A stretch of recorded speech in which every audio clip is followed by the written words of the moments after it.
So, and this kind of senselessness applies to a lot of this kind of discussion. And when you ask a reasonable question, what you actually get is you're accused of something. Phobia, of some kind of phobia. For example, a woman, a famous case in Britain some 7 or 8 years ago, Lynette Burrows, on a radio interview, she said, made a very interesting question, she raised a very interesting question in the context of gay marriage. She asked, you know, why is it okay for two gay men to adopt a young boy, but not okay for two heterosexual men to adopt a young girl? It's a good question. It's an interesting question. It should be a question that we have to get past in order to get to the next stage of the discussion. But what actually happens is the question is actually driven into the ground and buried. And the woman who made it along with her, because the next day she received a visit from the police.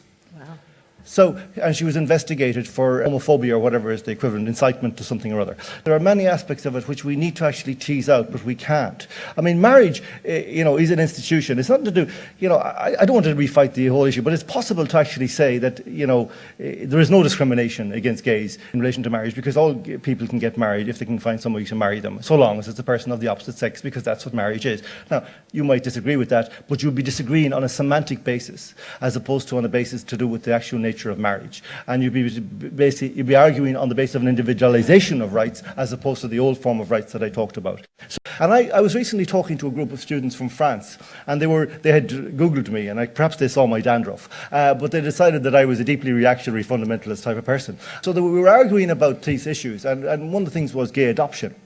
And there was a young lad in the front row, and I said to him, you know, okay, here's the deal. Next year, when you get your girlfriend pregnant at the age of 17, and her parents decide to put the child up for adoption, you won't have any say in the matter. You have no rights because you're not married to the mother. You have no fundamental rights, constitutionally or otherwise. So here's the deal. Your child is put up for adoption and is adopted by the gay couple across the road. And in 3 years' time, you're walking down the street and you know this is your child. But if you as much as look at this child, you will be arrested. Do you understand? Now, where's the fundamental human rights in that? And who's interested in those rights? You see, that's when I go back to the mirrors. Okay. We say things that make us sound good and look good, but we don't say truthful or reasonable things. Equality has to mean equal treatment under every heading for every citizen, or it cannot mean anything at all. And it doesn't mean that. I mean, I found this again. I mean, if you go into John, equality... quick. I mean, I looked at the Irish Equality Authority's website and looked about what they were some years ago. We know what they want for women. They want everything. But what do they want for men? They want men to give women everything, essentially. That's more or less what they say. Men need to become more aware of women's equality. That's their policy on equality for men. So equality does not mean equality. It doesn't mean what it means in the dictionary. It means something entirely different. Okay, I can feel that Wendy wants to come in. Yes, exactly right. I mean, this is the people who have proposed this really see it as an instrument to attack the idea of tradition, not even the tradition itself, because they don't even know what the tradition means. I mean, most people who argue for this referendum haven't read the Constitution. I know this in debating with them, and they don't expect me to actually know anything about it either, because they think the idea is so axiomatic. Children.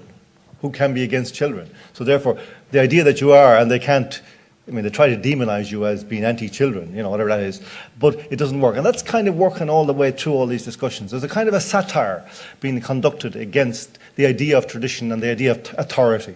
Without any consciousness, it's almost as if we kind of luxuriate on the idea of sawing through the branch we're sitting on, oblivious of the fact that we're actually sitting on it and that when we have cut to a certain point, we will fall. This doesn't seem to have penetrated to anybody. I mean, and you can't get beyond it because the logic of the victim is so strong. I mean, last year in Ireland, we had a presidential election campaign, and one of the candidates was gay. And a number of issues came up to do with some of the statements this candidate had made about paedophilia and Greek culture, and he was a great admirer of Greek culture and so forth. And then association with a convicted paedophile. And his defenders just tried to ignore the facts and accuse anybody who criticised him of being a homophobe. You know, and you see they have this kind of, going back to Jimmy Savile, what we're actually seeing there now is the liberal leftist intelligentsia having to cope with the consequences of their own ideology in reality, because this guy suddenly isn't a priest and can't be demonized. He's one of them. He's a kind of a hip guy who liked to, you know, have a nice time. Now we've got to kind of roll back, and we're finding this all over and over again because human nature hasn't changed and will not change.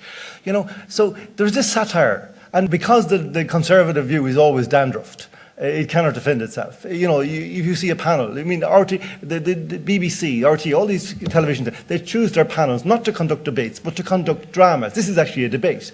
I mean, we all have dandruff. It's a balance.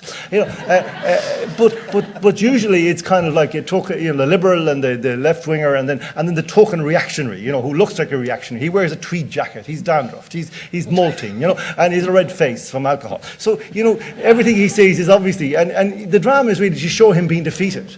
So how do you defeat this? Well, you need a satire to actually, you need, the Conservatives needs to satirize this. And I have a wonderful idea for satire, which is my next campaign, which is I'm going to start a campaign for the right to marry myself. Thank you very much. Frank.